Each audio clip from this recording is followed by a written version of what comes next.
ঘানার গোল মেশিনের দিকে নজর ইস্টবেঙ্গলের। ওড়িশার ঘর ভাঙতে চলেছে ইস্টবেঙ্গল। তো নমস্কার বন্ধুরা, welcome to ST unique sports.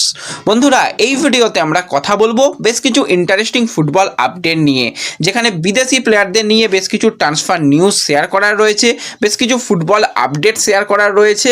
তো খুবই ইন্টারেস্টিং ভিডিও হবে, শুরু থেকে শেষ পর্যন্ত দেখো। ভিডিও ভালো লাগলে সকলে একটু লাইক শেয়ার করে দিও, আর যারা চ্যানেলে প্রথমবারের জন্য এসেছো মনে করে চ্যানেলটাকে সাবস্ক্রাইব করে নিও, তাহলে প্রিয় দলের খেলার সমস্ত লেটেস্ট আপডেট তোমরা এখানে পেয়ে যাবে। তো চলো আর দেরি না করে ভিডিও শুরু করা যাক। তো আজ 23শে জানুয়ারি, তার উপর সরস্বতী পূজা। তো সকলে খুব ভালোভাবে আজকের দিনটা কাটিও এবং খুব এনজয় করো।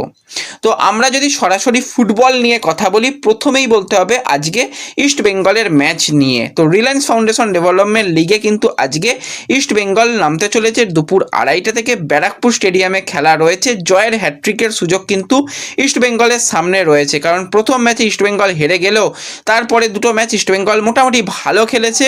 আজকে একটা ভালো রেজাল্ট করার সমস্ত রকম চেষ্টা চালাবে কিন্তু ইস্ট বেঙ্গলের প্লেয়াররা। তো এই ম্যাচটা অবশ্যই একটা ইন্টারেস্টিং ম্যাচ হবে, একটা ইম্পর্টেন্ট ম্যাচ হবে। বেঙ্গল ফিউচার চ্যাম্পসের বিরুদ্ধে, তারাও ভালো ফুটবল খেলেছে। হ্যাঁ, খুব হয়তো তারা ম্যাচ বেশি জেতেনি, কিন্তু তারা একটা কঠিন ফাইট দেবে, এটুকু আমরা বুঝতে পারছি। আর যারা ম্যাচ দেখতে চাও অবশ্যই চ্যানেলটাকে সাবস্ক্রাইব করে নিও। দেখবে ডেসক্রিপশন বক্সের ভিতরে WhatsApp channel, Telegram channel, Facebook পেজের লিঙ্ক রয়েছে, সেখানে জয়েন হয়ে যেও। যদি খেলা দেখার কোনো রকম ব্যবস্থা পাই অবশ্যই শেয়ার করে দেব, সেখান থেকে তোমরা কিন্তু আজকের ম্যাচ দেখতে পাবে। আর যারা যারা ভিডিও দেখছো পারলে স্কোর লাইন প্রেডিকশান করে যেও। প্রেডিকশান মিলে গেলে তাদের নাম অবশ্যই পরবর্তী সময়ে শেয়ার করা হবে। আর অত্যন্ত দুঃখিত, শারীরিক অসুস্থতার জন্য এই কয়েকদিন খুব একটা রেগুলার আপডেট দিতে পারিনি। আস্তে আস্তে অনেকটাই সুস্থ হওয়ার চেষ্টা করছি। তোমরা প্রচুর মেসেজ করেছো, কারণ মেসেজের রিপ্লাইও করতে পারিনি। আশা করছি খুব তাড়াতাড়ি ঠিক হয়ে যাব। তো এবার যদি আমরা সরাসরি ফুটবল আপডেট নিয়ে কথা বলি, তো সেক্ষেত্রে প্রথমেই বলতে হবে আইএসএলের ফিক্সচার। আজকে 23শে জানুয়ারি হয়ে গেলেও ফিক্সচার আসছে না। ফিক্সচার কিন্তু রেডি। কয়েকটা ভেন্যু চেঞ্জ, কয়েকটা টাইম চেঞ্জের জন্যই নতুন করে একটু এই সময়টায় কাজে লাগছে।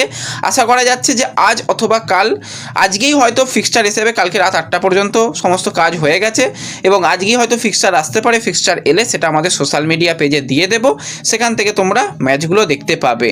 এবার বেশ কিছু দলে কিন্তু এখনো পর্যন্ত হেড কোচ নেই। জামশেদপুর তারা কিন্তু নতুন হেড কোচ, ইন্ডিয়ান হেড কোচের দিকে নজর রাখছে। বেশ কিছু প্রোফাইল নিয়ে তারা অলরেডি কথাবার্তা বলছে। সব কিছু ঠিকঠাক থাকলে এই সপ্তাহেতেই কিন্তু আমরা জামশেদপুরের নতুন হেড কোচকে পেয়ে যাব। এবং এর সাথে সাথে যদি আমরা একটুখানি কথা বলি বেঙ্গালুরু এফসিকে নিয়ে, তো বেঙ্গালুরু এফসি কিন্তু শেষ পর্যন্ত ইন্ডিয়ান হেড কোচের উপরই ভরসা রাখছে। রেনিডি সিং কিন্তু তাদের ইন্ডিয়ান নতুন হেড কোচ হিসাবে একদম অফিসিয়ালি কনফার্ম হয়ে গেছে। এটা কিন্তু খুবই ভালো ব্যাপার। চেন্নাইন এফসিতে ক্লিফোর্ড মিরান্ডা রয়েছে, মোহামেডানে মেহরাজউদ্দিনের মতন কোচ রয়েছে। তো ইন্ডিয়ান কোচদের উপরও ভরসা করা উচিত। জামশেদপুরের কাছে এখন স্টিফেন ডায়াস রয়েছে, আরও বেশ কিছু ইন্ডিয়ান কোচের সঙ্গে তারা কথাবার্তা চালাচ্ছে। এটা কিন্তু একটা বেশ ভালো ব্যাপার। কিন্তু ওড়িশার কথা আমরা জানি না, ওড়িশা এখনও প্রিসিজনই শুরু করেনি এবং তাদের হেড কোচ কে হবে, কি হতে চলেছে, সেই ব্যাপারটা নিয়ে এখনও পর্যন্ত কিন্তু কোনো রকম নিশ্চয়তা পাওয়া যায়নি। তো এবার যদি আমরা সরাসরি বিদেশি প্লেয়ারদের আপডেট নিয়ে কথা বলি, প্রথমেই ইস্টবেঙ্গলের নতুন সাইনিং 32 বছর বয়সী স্প্যানিশ সেন্টার ফরওয়ার্ড ইউসুফ এজেজারির যদি আমরা কথা বলি, তো সেই প্লেয়ার নিয়ে অলরেডি আলোচনা করেছি। পুরো ডিটেল একটা ইউসুফকে নিয়ে ভিডিও আমরা দেওয়ার চেষ্টা করব খুব তাড়াতাড়ি। তো ইস্টবেঙ্গলের তরফ থেকে অফিসিয়াল ঘোষণা আসেনি, সেটাও হয়তো এসে যাবে। এবং এর মধ্যেই সবথেকে সুখবর কালকে রাতেই তোমাদের শেয়ার করেছি, আর আজকে বেশ কিছু নিউজ পোর্টালেও তোমরা খবরটা হয়তো জানতে পারছো বা পারোনি।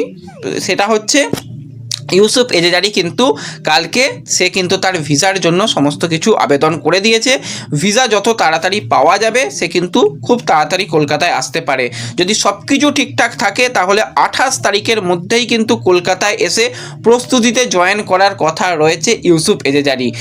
এই মুহূর্তে সে 17 তারিখ পর্যন্ত শেষ ম্যাচ খেলেছে। ফিটনেস নিয়ে তো চিন্তার কোনো কারণ নেই, 90 মিনিট করেই প্রত্যেকটা ম্যাচে খেলেছে, গোল করেছে, অ্যাসিস্ট করেছে। একজন ভালো মানের প্লেয়ার প্লেয়ার, এবার দেখা যাক ইন্ডিয়াতে এসে কতটা সফল হয়।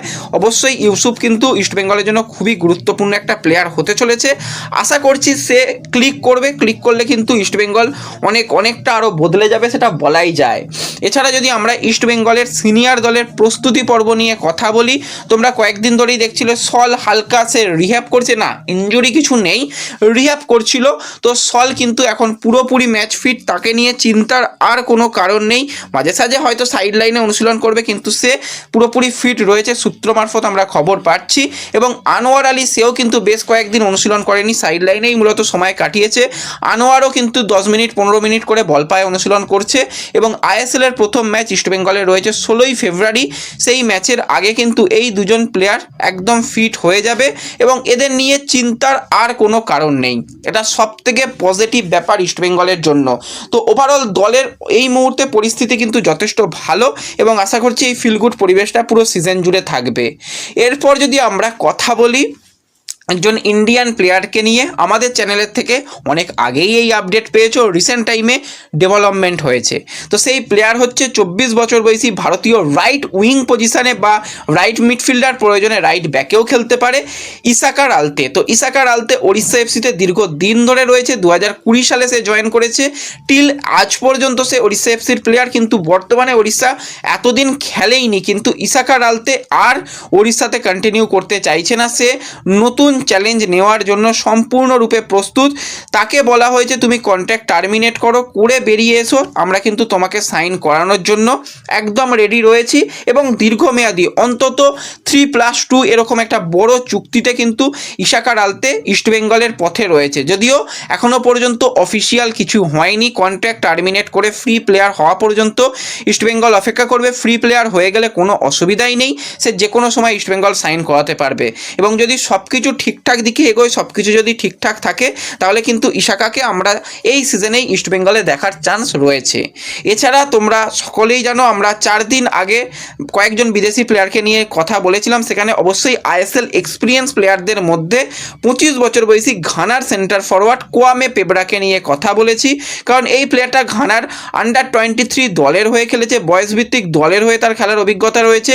বর্তমানে সে কিন্তু কলম্বিয়া প্রিমিয়ার লিগে আগুন জ্বালিয়ে দিয়েছে, অসাধারণ পারফরমেন্স, 23টা ম্যাচে 23টা গোল, 6টা অ্যাসিস্ট কিন্তু আমরা এই আইএসএল এক্সপিরিয়েন্স ঘানার প্লেয়ারের কাছ থেকে দেখতে পাচ্ছি। এবং এই প্লেয়ারের দিকেও কিন্তু ইস্টবেঙ্গলের জেনুইন ইন্টারেস্ট রয়েছে, কথাবার্তা পজিটিভ রয়েছে। হ্যাঁ, আবারও বলি, সিগনেচার কিন্তু হয়নি, সেই দিকে নজর রাখছে। যদি সব কিছু ঠিকঠাক থাকে তাহলে ইস্টবেঙ্গলের ষষ্ঠ বিদেশি প্লেয়ার হিসাবে কোয়ামে পেব্রার আসার একটা পসিবিলিটি রয়েছে। এছাড়াও আরও দুজন প্রোফাইল, যথেষ্ট ভালো প্রোফাইল, তাদের দিকেও কিন্তু নজর রয়েছে, সেগুলোকে নিয়েও কথাবার্তা চলছে, সেই দিকেও আমাদের নজর রাখতে হবে।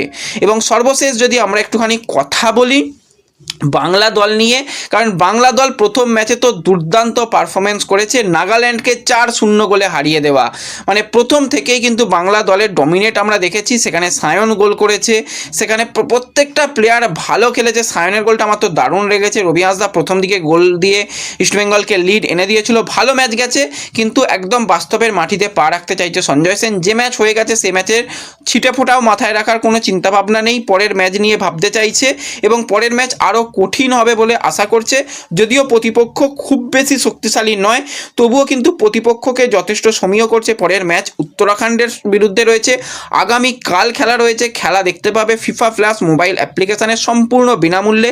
খেলা দেখো, টিমকে সাপোর্ট করো। আশা করি বাংলা দল এই বছরও ভালো পারফরমেন্স তুলে ধরতে পারবে। তো ব্যাস, এই ভিডিওতে এই আপডেটগুলোই শেয়ার করার ছিল। ভিডিও ভালো লাগলে লাইক শেয়ার করে দিও, চ্যানেলে প্রথমবারের জন্য এলে সাবস্ক্রাইব করে নিও। দেখা হবে পরবর্তী ভিডিওতে, ধন্যবাদ।